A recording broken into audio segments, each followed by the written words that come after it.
ایک ساتھی کہنے لگے آپ کو جو بھی بلاتا ہے آپ چلے جاتے ہیں, آپ گاؤں گاؤں گھومتے ہیں, آپ کیوں اتنی دقت اٹھاتے ہیں, کیوں اتنی مشکل برداشت کرتے ہیں؟ میں نے کہا یار دل میرا بھی کرتا ہے اپنی مسجد میں بیٹھا رہوں, میرے پاس بڑے دوست آ جاتے ہیں جمعے میں, میرا دل کرتا ہے میں بیٹھا رہوں, لیکن خدا کی قسم جب نبی پاک کا طائف میں پتھر کھانا نظر آتا ہے نا, جب رسول پاک علیہ السلام کا کانٹوں پہ چلنا دکھائی دیتا ہے, جب میرے نبی پاک علیہ السلام کا مار کھا کھا کے گھر گھر جا کے عکاظ کی منڈیوں میں تبلیغ کرنا نظر آتا ہے تو حجرہ چھوٹ جاتا ہے, پھر مسجد سے نکالتی ہے یہ چیز, پھر گلی گلی گھومنے کو جی چاہتا ہے. دوستو آج میں تبلیغ کرنے جاتا ہوں تو لوگ پھولوں کی پتیاں برساتے, میں تبلیغ کرنے جاتا ہوں تو لوگ اسٹیج بچھاتے, میں تبلیغ کرنے جاتا ہوں تو لوگ اعلیٰ کھانا پکاتے, اے سی والی گاڑی میں بیٹھ کے میں نکلتا ہوں, پھر بھی میں آ کے کہتا ہوں لوگ بات نہیں مانتے, لوگ توجہ نہیں دیتے, لوگ غور نہیں کرتے. آؤ آؤ میں تمہیں مکہ مکرمہ کی ایک منڈی میں لے جاؤں.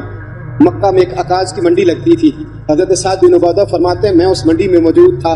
کالی زلفوں والے محبوب کے وجود پہ پھٹا ہوا لباس تھا, رسول پاک علیہ السلام کا لباس پھٹا ہوا تھا, ہونٹ مبارک خشک تھے, داڑھی میں گرد و غبار تھی. عکاظ کی منڈی میں ایک ایک بندے کے پاس جا کے میرے مصطفیٰ کھڑے ہوتے تھے اور ایک ایک بندے کو بلا کے کہتے تھے کلمہ پڑھ لے اللہ تجھے فلاح دے دے گا, کلمہ پڑھ لے. آپ فرماتے ہیں میں نے پیچھے دیکھا ایک بابا, بوڑھا بابا, لمبی قمیض پہنی ہوئی ہے اور اس نے اپنی جھولی مٹی سے بھری ہوئی ہے. جب حضور تبلیغ کرتے تو وہ نبی پاک میں مٹی ڈالتا اور کہتا ہے اس کی بات نہ ماننا یہ مجنون ہے, اس کی بات نہ ماننا یہ معاذ اللہ جادوگر ہے, اس کی بات نہ ماننا یہ قاہر ہے, اس کی بات نہ ماننا یہ ساحر ہے, اس کی بات نہ ماننا یہ لوگوں کو گمراہ کرتا ہے. معاذ اللہ نبی پاک عکاظ کی منڈیوں میں ایک ایک بندے کے پاس جاتے, ایک ایک بندے کو جا کے تبلیغ کرتے, ایک ایک بندے کا دامن تھامتے, کبھی کسی کو کہتے کلمہ پڑھ لے, کبھی فرماتے ہیں وہ پیچھے جو تھا, اور فرماتے میں نے سوال کیا آگے کون ہے, لوگوں نے کہا محمد ابن عبداللہ ہے. میں نے پوچھا پیچھے کون ہے, کہا اس کا اپنا چاچا ابو لہب ہے. ابو لہب مٹی ڈالتا ہے. میرے رسول پاک صلی اللہ تعالی علیہ وسلم اس مٹی اور گرد و غبار کے عالم میں پھول برساتے, تبلیغ مشکل ہو گئی. آؤ سنو میرے نبی پاک نے کس حال میں تبلیغ کی. حضرت صدیق اکبر فرماتے ہیں میں نے وہ حال بھی دیکھا کہ میرے نبی پاک کے گلے میں کافر چادر ڈال دیتے تھے اور چادر ڈال کے بل دیتے تھے, اور میں نے وہ حال بھی دیکھا کہ میرے مصطفیٰ کو حرم کے اندر خدا کے گھر کے سین میں لٹا دیا کافروں نے, جوتے اتار لیے, اور رسول پاک علیہ السلام کے وجود اطہر پر بشر کی عیب پوشی کے لیے جس کو اتارا تھا, بشر کی چیرہ دستی سے وہ دامن پارا پارا تھا. فرمایا نبی پاک علیہ السلام کو مارتے تھے, حضور کے وجود سے خون نکلتا تھا, نبی پاک علیہ السلام کو مار مار کے تھک جاتے تھے تو حضور نظر اٹھا کے کہتے تھے ظالموں میں پھر بھی تمہیں کہتا رہوں گا کہ خدا وحدہ لا شریک ہے. میرے دوستوں رسول پاک کی راہوں میں کانٹے بچھائے, 3 سال میرے نبی نے قید کاٹی, 3 سال میرے مصطفیٰ نے بھوک کاٹی. اور آج 2 بچیوں کے ساتھ سفر کرنا پڑے تو لوگ مسجدوں میں آ کے اپیل کرتے ہیں میرے ساتھ بچیوں کا ساتھ ہے, میرے ساتھ تعاون کرو. میرے نبی کی 4 بیٹیاں, شیب ابی طالب کے وہ دن, سیدہ خدیجہ الکبریٰ, جناب ابو طالب کا بڑھاپا, بچوں کا رونا, ساری رات بچے روتے رہتے, ساری رات میرے مصطفیٰ کی آنکھوں میں آنسو رہتے. میرے دوستوں کیا کیا دکھ اور کیا کیا تکلیفیں بتاؤں جو میرے نبی نے تیرے اور میرے تک دین پہنچانے کے لیے اٹھائیں. اور آپ کو ایک بات بتلاؤں, ابو جہل کتنا ظالم تھا, حضور کو پتھر مارتا تھا. پتہ ہے رسول پاک ابو جہل کے گھر کتنی بار گئے ہیں؟ 3000 مرتبہ میرے نبی نے ابو جہل کو دین کی دعوت دی. 3000 بار, 3000 بار حضور نے کہا ابو جہل آ جا کلمہ پڑھ. 3000 بار میرے مصطفیٰ گئے ابو جہل کے گھر, اور 3000 بار اس نے کبھی گالی دی, کبھی پتھر مارا, کبھی میرے نبی پاک علیہ السلام کو عزتوں سے نوازا, لیکن حضور نے دین کی تبلیغ چھوڑی نہیں. تو گھر سویا رہتا ہے, میں گھر آرام سے بیٹھا رہتا ہوں, 4 نمازیں پڑھ لی اور حق ادا ہو گیا, رمضان کے روزے رکھ لیے اور بات ختم ہو گئی. میدان میں نکل, مار کھا, مجھے پتا چلے محمد عربی کا دین کیسے پھیلتا ہے. اور آج پتہ ہے کیسے کیسے دکھ اٹھائے. خدیجہ الکبریٰ کہتی ہے مجھے لگتا ہے سب سے بڑا دکھ یہ تھا کہ میرے مصطفیٰ کی 2 بیٹیاں ابو لہب کے 2 بچوں کے نکاح میں تھی.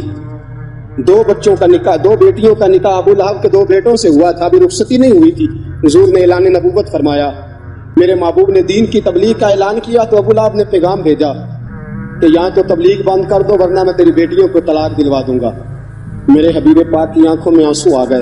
حضور نے فرمایا ابو لہب تیرا اختلاف میرے ساتھ ہے, میری بیٹیوں کو اذیت نہ دے, میری بیٹیوں کو تکلیف میں. بیٹیوں والوں اور بچوں والوں اور گھر رکھنے والوں اور اپنے گھر میں جا کے اولاد کا ماتھا چومنے والوں سنو, حضور نے پیغام بھیجا اختلاف میرے ساتھ ہے, میری بیٹیوں کو ذیت میں مبتلا نہ کر۔ سیدہ طیبہ خدیجہ الکبریٰ کہتی ہیں ابو لہب نے کہا دو ہی باتیں ہیں، یا دین چھوڑ دو یا طلاق تیرے گھر میں پہنچنے والی ہے۔ نبی پاک علیہ السلام نے گردن جھکائی، فرمایا جے سونا میرے دکھ وچ راضی تے میں سکھ نو چلے ڈاواں۔ میرے دوستو، دو شہزادیاں بیٹیاں ابھی گھر سے گئی نہیں تھی، جب پیغام آیا نا تو سیدہ خدیجہ الکبریٰ کہتی ہیں میرے مصطفیٰ نے بچیوں کے سر پہ ہاتھ رکھا اور حضور کی نظر آسمان پہ ٹکی، اور نبی کریم صلی اللہ تعالی علیہ وسلم نے آسمان کے بچیوں کے سر پہ ہاتھ، نظر آسمان کی طرف، اور حضور رو کے عرض کرتے ہیں یا اللہ دین کے معاملے میں اگر یہ تیری رضا ہے تو میں اس کے لیے بھی تیار ہوں، یا اللہ میں اس کے لیے۔ دوستو، کیا کیا دکھ، کیا کیا تکلیفیں اور کیا کیا کٹھن مراحل میرے مصطفیٰ نے دیکھے اور یہ دین ہم تک پہنچا۔ کتنی اذیتوں سے ہو کے حضور گزرے، کتنی تکلیفوں سے گزر کے میرے رسول پاک صلی اللہ علیہ وسلم آئے۔ اور حضرت زید بن حارثہ فرماتے ایک دن میں نے وہ دیکھا جو میں کبھی بھول نہیں سکتا۔ طائف کے بازار تھے اور میرے مصطفیٰ لوگوں کو دین کا پیغام دینے گئے تھے۔ فرمایا طائف کے لوگ پہلے تو نبی پاک پہ تانے برسانے لگے، کہنے لگے خدا کو تو ہی ملا تھا رسول بنانے کے لیے، معاذ اللہ استغفر اللہ، تیرے جیسے بھکاری کوئی رسول بنانا تھا، نقل کفر کفر نہ باشد استغفر اللہ لا حول ولا قوت۔ پہلے حضور پہ انہوں نے تانا و تشنیع کی برسات کی، پھر اوباش لڑکوں نے پتھر اٹھائے۔ فرمایا وہ میرے نبی پاک کو پتھر مارتے تھے، رسول پاک علیہ الصلوۃ والسلام بیٹھ جاتے تھے، پھر وہ حضور کو پکڑ کے کھڑا کرتے تھے۔ حضور کا علم نشرہ کا سینہ لہو لہان تھا۔ فرمایا حضور کو کہتے تھے چلو، حضور قدم اٹھاتے تھے تو نبی پاک کے پیر پہ پتھر مارتے تھے، زخم لگتا تھا تو حضور پیر اٹھاتے، دوسرا پیر لگتے تو پھر پتھر آتا۔ ان پتھروں کی برسات میں میرے نبی نے دین کا پیغام پھیلایا۔ ان پتھروں کی برسات میں حضور نکلے۔ طائف کی وادی سے آج بھی جا کے سوال پوچھ، طائف کا میدان آج بھی اس واقعے کو یاد کر کر کے روتا ہے، آج بھی آسمان تڑپتا ہے، ہم نے وہ منظر دیکھ رکھا ہے۔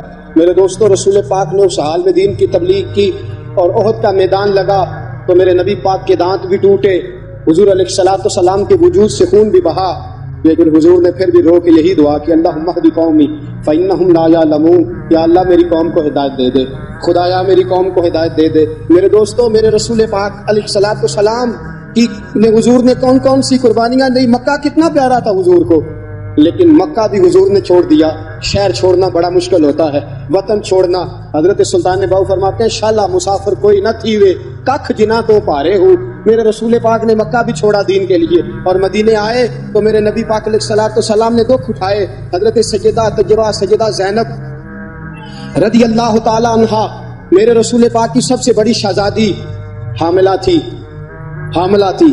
حبار بن اسود نے نیزہ مارا، گر گئیں، شہید ہو گئیں۔ رسول پاک صلی اللہ علیہ وسلم بیٹی کی میت پہ کھڑے ہیں، آنسو بہا رہے ہیں۔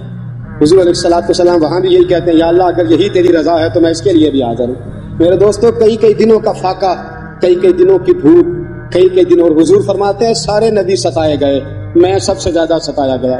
حضور فرماتے ہیں سارے تڑپائے گئے، میں سب سے زیادہ تڑپایا گیا۔ حضرت سلمان فارسی فرماتے ہیں نبی پاک کا چہرہ مبارک بھوک سے اترا ہوا تھا، نبی پاک علیہ السلام کو شدید بھوک لگی ہوئی تھی۔ حضور نے فرمایا سلمان 3 دن ہو گئے کھایا کچھ نہیں، چل ذرا ابو ذر غفاری کے پاس چلتے۔ فرمایا ابو ذر غفاری کے باغ میں گئے، جاتے ہی میں نے حضرت ابو ذر غفاری رضی اللہ تعالیٰ عنہ کے باغ میں جاتے ہوئے جناب عثمان غنی کو بھی لے لیا، جناب ابو بکر و عمر و علی کو بھی لے لیا۔ پہنچے، جا کے میں نے کہا کہ ابو ذر 3 دن ہو گئے نبی پاک نے کھایا کچھ نہیں، 2 جہاں کے شاہ ہیں، پاس کچھ رکھتے نہیں، 2 جہاں کی نعمتیں ہیں ان کے خالی ہاتھ میں، فقر اختیاری ہے، نبی پاک نے خود اس کو اختیار فرمایا، 3 دن سے کھایا کچھ نہیں۔ فرماتے حضرت ابو ذر رضی اللہ تعالیٰ عنہ کی آنکھوں میں آنسو آ گئے، کہنے لگے یار مجھے پتہ ہی نہیں، کسی نے بتلایا ہی نہیں، میں تو سویرے بھی پیٹ بھر کے روٹی کھائی اور حضور اس عالم میں۔ فرماتے ہیں گھر گئے، ایک بکری تھی اس کو ذبح کیا، اپنی بیوی سے کہنے لگے جلدی جلدی روٹیاں پکا، جلدی جلدی سالن پکا، تجھے پتہ ہے مصطفیٰ نے 3 دنوں سے کھایا کچھ نہیں۔ دوستو، عرب کی گرمی دنیا میں مشہور ہے، صبح کا روزہ رکھا ہے نا آپ نے، اور اب ظہر کے بعد اٹھنا مشکل ہو جاتا ہے، عصر کے بعد بولنا مشکل محسوس ہوتا ہے، لیکن میرے دوستو 3 دن کا روزہ، بغیر افطاری کے روزہ۔ میرے نبی کریم علیہ السلام کے صحابی اپنی بیوی سے کہتے ہیں جلدی کر 3 دن ہو گئے حضور نے کھایا کچھ نہیں۔ آپ کی بیوی نے جلدی سے روٹی پکانی شروع کر دی، سالن تیار۔ حضرت جناب ابو ذر فرماتے ہیں دوبارہ باغ میں گیا، انگور پکے ہوئے تھے، انگوروں کا خوشہ توڑا، پلیٹ میں رکھا حضور کے سامنے، حضور آپ کھائیے۔ اتنی دیر میں روٹیاں پک کے آ جاتی ہیں، سالن پک کے تیار ہو جاتا ہے۔ فرمایا حضور ایک کھجور اٹھاتے، منہ میں رکھتے ہیں، پھر بڑی دیر سوچتے رہتے ہیں، پھر ایک انگور اٹھاتے ہیں، منہ میں رکھتے ہیں، بڑی دیر سوچتے رہتے ہیں، پھر ایک انگور اٹھاتے ہیں۔ بڑی مشکل سے 2-3 انگور حضور نے کھائے اور گہری سوچ میں حضور رہے۔ فرماتے ہیں اتنی دیر میں روٹیاں پک کے آ گئیں، سالن میرے نبی پاک کے سامنے آیا۔ جب روٹیاں پک کے آئیں، سالن سامنے آیا، حضرت سلمان فرماتے ہیں حضور نے ایک روٹی اپنے ہاتھ پہ رکھی، 2-3 بوٹیاں اٹھا کے رکھی، چاروں کونوں سے روٹی لپیٹ کے حضرت سلمان کے ہاتھ میں دے دی۔ فرمایا سلمان جا فاطمہ کے گھر دے آ، میں نے 3 دن سے کچھ نہیں کھایا، فاطمہ نے 7 دن سے کچھ نہیں کھایا، میری بیٹی فاطمہ 7 دن ہو گئے سیدہ بھوکی ہے۔ وہ عزت والے نبی کی عزت والی بیٹی 7 دنوں سے گھر میں بھوکی بیٹھی ہے، وہ شکایت نہیں کرتی، وہ لبوں سے بولتی کچھ نہیں، وہ جانتی ہے میرا باپ دین کی تبلیغ میں نکلا ہے۔ میرے رسول پاک صلی اللہ علیہ وسلم نے فرمایا گھر جا، اور جا کے حضرت فاطمہ کو یہ دے آ۔ 7 دن گزر گئے، فاطمہ کے حلق سے لقمہ نہیں گزرا۔ میرے دوستو حضور گزر رہے تھے، ابو جہل نے پتھر مارا، میرے نبی پاک علیہ السلام کے سر سے خون نکل آیا۔ عبداللہ بن جدعان کی لونڈی دیکھ رہی تھی، دوڑی دوڑی حضرت امیر حمزہ کے پاس گئی، جا کے کہنے لگی تجھے پتا ہے آج ابو جہل نے تیرے بھتیجے کے ساتھ کیا سلوک کیا ہے؟ وہ سمجھتا ہے اس کا باپ موجود نہیں تو کوئی جو مرضی کرے، میں تجھے پتا ہے کیا سلوک کیا ہے؟ حضرت جناب سیدنا امیر حمزہ بھی مسلمان نہیں ہوئے تھے، کہنے لگے کیا ہوا؟ کہا آج ابو جہل نے محمد ابن عبداللہ کے سر پہ پتھر مارا، ایک روایت میں ڈنڈا مارا اور سر سے خون نکل آیا۔ حضرت امیر حمزہ کو بڑا غصہ آیا، اپنا خون جوش مارا کرتا ہے، اپنا خون کبھی کبھی جوش مارتا ہے۔